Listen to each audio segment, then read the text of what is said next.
There's a 99% chance the way you practice and learn guitar is actually slowing down your progress. And if your time is limited, you could be wasting hours every week doing things that don't get you closer to where you want to be. After 20 plus years of teaching, I've noticed most guitarists fall in the same traps that are secretly holding them back. So in this video, I'm going to break down the most common myths and mistakes guitarists make so you can practice smarter, not longer, and start growing faster as a guitar player. And as we go through, let me know in the comments which of these you're guilty of. First, let me show you the first point, something I see so many guitarists do that really slows their progress. Once you understand this, you can make amazing progress in such a short amount of time. Now, I actually asked my community this question.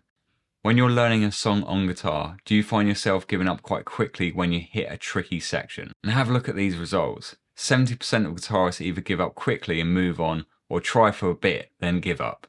Now, I know some of you might be thinking, well, you only got 63 votes. But trust me, after teaching for 20 years, this lines up perfectly with what I see every single day with students. We used to everything being instant. You order on Amazon, you get it the next day. You order food and have it delivered within half an hour. Or you click on Netflix and binge watch a whole series immediately. We want fast results. When it comes to learning guitar, it's no wonder we get frustrated if you don't see progress even after 5 minutes of practice. And then you just give up and move on to the next thing. After years of teaching, I've seen it over and over again. Students love playing the fun, easy bits, but quietly skip the harder sections. Now I get it, nobody wants every session to feel like a struggle, but here's the thing, those tough parts are exactly where the biggest growth happens. So this is how to fix it, and if you've struggled with this before, here's what I'd recommend.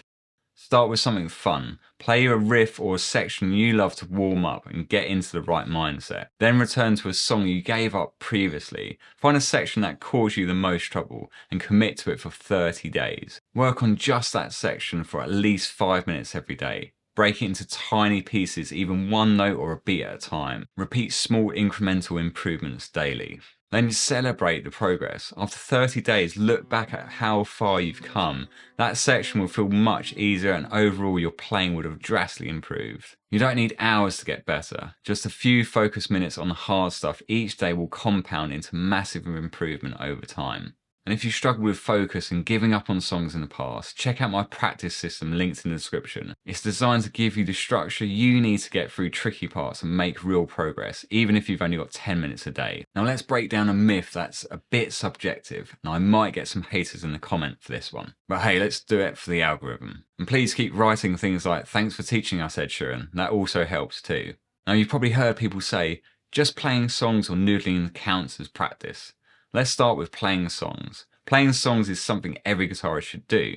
It keeps your playing fun and musical, and that's why most of us picked up the instrument in the first place. But if you want to actually improve through songs, you need to push yourself. Learn something new, something challenging, which we covered in the first point. Now let's talk about noodling. And no, I don't mean some weird sexual fantasy.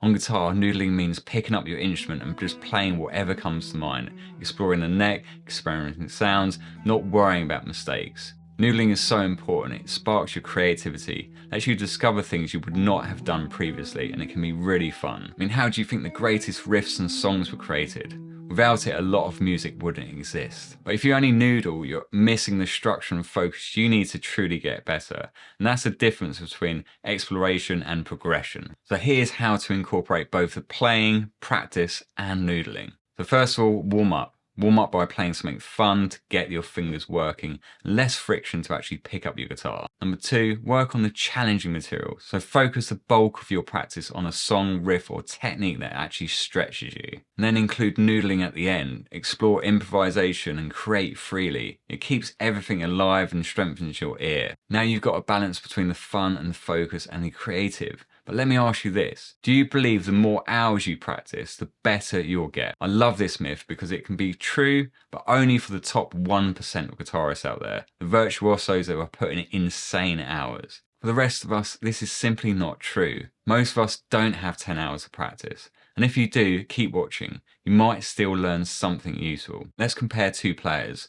Player A practices for an hour every day, runs through scales, plays chords, arpeggios, music reading, fretboard knowledge, and then jams on songs he already knows if he has time at the end. Player B practices for just 15 minutes a day and does what I said in the first 2 points. Play, practice, then noodle. The bulk of his 15 minutes focuses on one challenging thing, a tricky chord, a strumming pattern, or making one section sound more musical.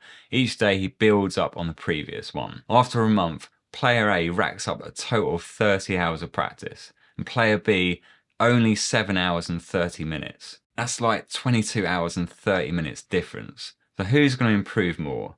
Well, I guarantee player B, who only practices for 7.5 hours, will improve more. But why? Because that short practice session is so focused and he's pushing his limits. And player A is making the same mistakes as what I'm going to talk about in this next point. It's slowed down the progress for many players, including myself.